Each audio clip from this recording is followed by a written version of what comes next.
Hello बच्चों, तो आज हम लोग पढ़ेंगे लाइट चैप्टर का जो दूसरा वाला टॉपिक है रिफ्रैक्शन। क्या? Refraction of light.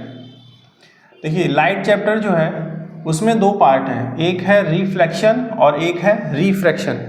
तो रिफ्लेक्शन वाला जो पार्ट था, मिरर वाला, जो हम लोगों ने पिछली सारी क्लासेस में देख लिया है, उसके न्यूमेरिकल्स भी कर लिए हैं, उसके थ्योरी भी हो गई है। अब हम लोग का टॉपिक क्या है? Refraction of light. Refraction of light. तो समझिए कि यहाँ पे रिफ्रैक्शन का मतलब क्या होता है। जैसे कोई मान लीजिए लाइट रेज हैं, ये किसी एक मीडियम से दूसरे मीडियम में ट्रैवल करती है। किसी एक मीडियम से दूसरे मीडियम में, मतलब कि किसी एक जगह से दूसरी जगह में जाती है, माध्यम चेंज होता है, तो वहाँ पे रिफ्रैक्शन की वजह से उनकी स्पीड में चेंज आता है। रिफ्रैक्शन की वजह से उनकी स्पीड जो होती है मूवमेंट की, उसमें चेंज आता है, और उस चेंज की वजह से उनका डायरेक्शन चेंज हो जाता है। जैसे मान लीजिए ये सीधा आ रहा था ना, ये इधर जाता, तो इधर ना जाके क्या हो गया? डायरेक्शन चेंज हो गया। इधर जाता, इधर ना जाके डायरेक्शन क्या हो गया? चेंज हो गया।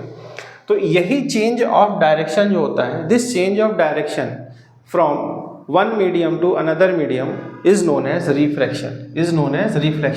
रिफ्रैक्शन। अब ये चेंजेस होता क्यों है? डायरेक्शन, जो लाइट रेज मूवमेंट हो रही है, इनका ये डायरेक्शन चेंज क्यों होता है? तो समझिए, जैसे मान लीजिए यहाँ पे एयर है ना, तो एयर के जो पार्टिकल्स हैं वो दूर दूर हैं। सपोज इतने दूर दूर हैं, दिखते तो है नहीं, इतने दूर दूर हैं एयर के पार्टिकल्स, ठीक। और ग्लास वाले जो पार्टिकल है यहाँ पे, वो थोड़े पास में है in comparison two particles in air.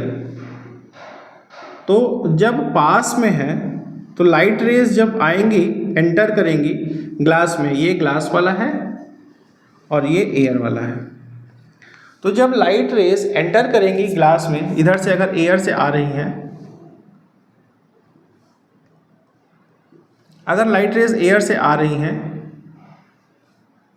तो यहाँ पे इनको क्या मिल रहा है? जो गैप्स है बिटवीन द मॉलिक्यूल्स, जो गैप्स है वो क्या है? बहुत ही कम है। और यहाँ पे जब आ रही है तो इनको दिख रहा है कि गैप्स क्या है? ज़्यादा है। क्या है? ज़्यादा है। तो गैप्स कम है, यहाँ पे गैप ज़्यादा है।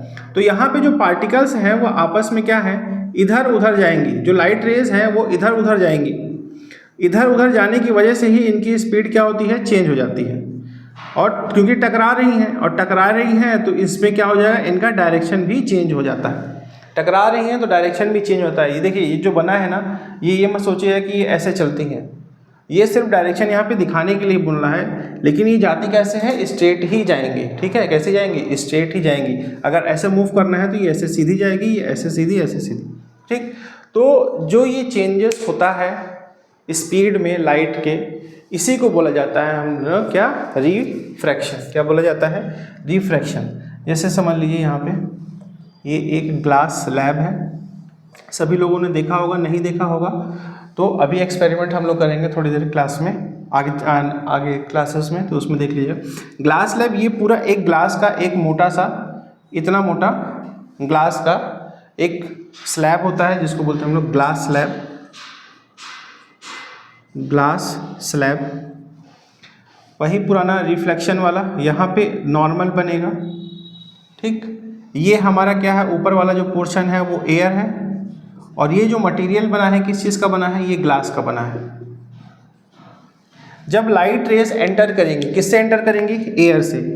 जब लाइट रे एंटर करेंगी एयर से, पिछली क्लासेस में ऐसे ही होता था ना, जब लाइट रे एंटर करेंगी एयर से, तो देखिए यहाँ पे क्या होता है ना, सीधी जाती है। तो सीधी ना जाके ये क्या हो जाती है? ऐसे बेंड हो जाती है। क्या हो जाती है? बेंड हो जाती है। ये है हमारा नॉर्मल एन डैश, ये है हमारा ग्लास स्लैब। ये जो आ रही है लाइट, ये कौन सी रे है? Incident ray. कौन सी रे है? इंसिडेंट रे, क्योंकि आ रही है। और यहाँ पे अब ये चेंज हो जाएगा, इसको क्या बोलेंगे हम लोग? रिफ्रैक्टेड रे। क्या बोलेंगे? रिफ्रैक्टेड।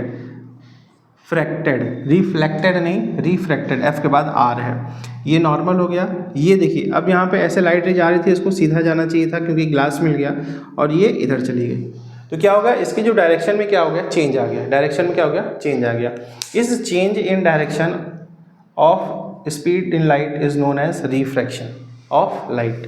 ठीक, तो इसी तरीके से ये आपका रिफ्रैक्शन होता है। दोनों में डिफरेंस बस ये है कि जो रिफ्लेक्शन वाला पार्ट होता है, रिफ्लेक्शन वाला, उसमें जो मिरर ग्लास होता है उस पर पीछे पेंट रहता है। पेंट होने की वजह से जो लाइट रेज आती हैं वो आर पार ना होके ये पीछे चली जाती हैं। ठीक, लेकिन ये किस में होता है फिनोमिना, रिफ्लेक्शन में। अब जो हम लोग पढ़ रहे हैं क्या है, रिफ्लेक्शन। यहाँ पे ये क्या है, ग्लास है, सेम ग्लास है, बस इसमें पेंट हो गया है, इसमें पेंट नहीं है। तो जब लाइट रेज आती है तो वो क्या हो जाएगी, वो आर पार हो जाती है। तो this phenomena is known as refraction. दोनों में डिफरेंस समझ में आ गया होगा आप लोगों को। ठीक, अब इस आगे इसमें टॉपिक ये है कि जैसे हम लोग नियम पढ़े थे, लॉज, किसमें, रिफ्लेक्शन में, तो इसमें भी हम लोगों को क्या है, लॉ है। इसमें भी क्या है, लॉ है। तो laws of refraction, laws of refraction, उसमें भी दो नियम थे, इसमें भी दो नियम है। फर्स्ट नियम, पहला लॉ क्या कहता है, पहला लॉ ये कहता है कि जैसे उसमें था पहले, इंसिडेंट रे, नॉर्मल और reflected ray all lie in the same plane. तो सेम, एग्जैक्ट सेम चीज़ यहाँ भी है। फर्स्ट लॉ क्या कहता है, incident ray, incident ray, refracted रे, refracted ray and normal all lie in same plane। जैसे रिफ्लेक्शन में था डिटो, सेम यहाँ भी है। Incident ray, refracted ray and normal all lie in same plane. देखिए यहाँ पे ये डायग्राम बना है, अभी इसको हम लोग क्लियर बनाएंगे। ये हो गया। ठीक, अब इसके बाद दूसरा नियम क्या कहता था,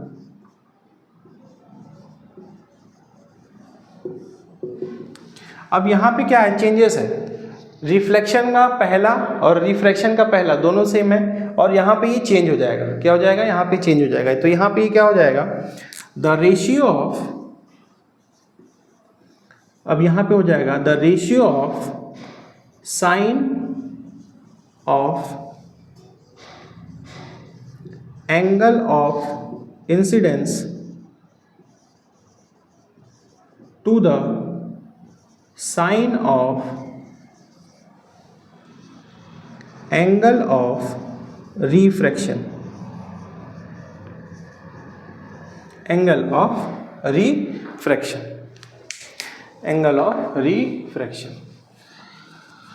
तो देखिए यहाँ पे क्या है, अब यहाँ पे चेंज हो जा रहा है।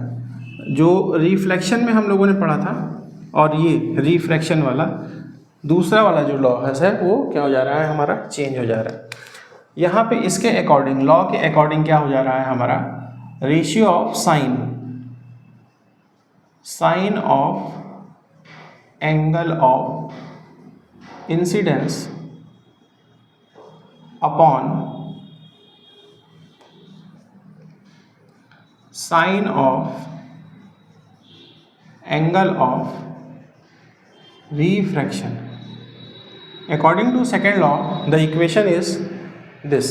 और ये किसके इक्वल होता है, ये होता है म्यू। ये क्या होता है, म्यू के इक्वल होता है। तो हम लोग इसको लिखते हैं mu is equals to sine I upon sine R. अब ये जो आपको ये साइन दिख रहा है ना, ये जो साइन लिखा है ये आपके लिए नया टर्म है। ये जैसे अभी आप लोग मैथ्स में पहला चैप्टर पढ़ेंगे ट्रिग्नोमेट्री, ये टर्म वहाँ पे यूज़ हुआ है और इस सब की वैल्यू वहाँ पे गिवन है उस चैप्टर में, ट्रिग्नोमेट्री वाले में। तो ये वहाँ से आया है। अब इम्पॉर्टेंट चीज़ ये है कि ये जो नियम है इसी को बोला जाता है स्नेल्स लॉ। क्या बोला जाता है, स्नेल्स लॉ। ये इम्पॉर्टेंट है, ये जो सेकंड वाला लॉ है ना वो इम्पॉर्टेंट है, इसको स्नेल्स लॉ भी बोलते हैं। क्या है इसमें, ratio of sine of angle of incidence to the sine of angle of refraction. तो अब इसमें ये लॉ में एक डायग्राम भी बनेगा, क्लियर डायग्राम। इसी को हम लोग एक बार क्लियर बनाते हैं, इस डायग्राम को।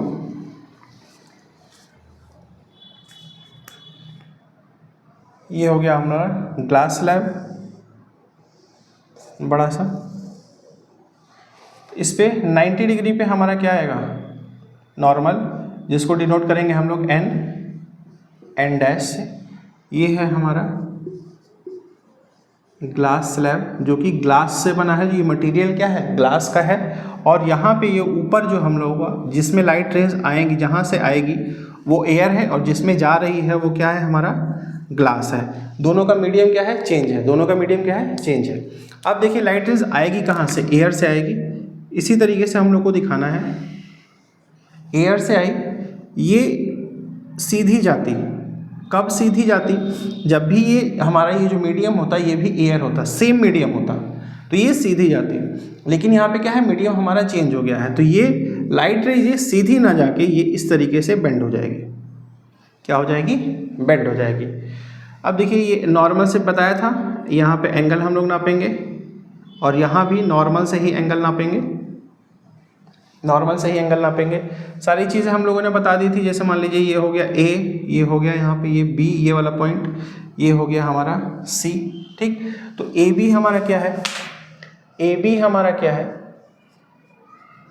इंसिडेंट रे, ए बी क्या है हमारा, इंसिडेंट रे है। बी सी हमारा क्या है,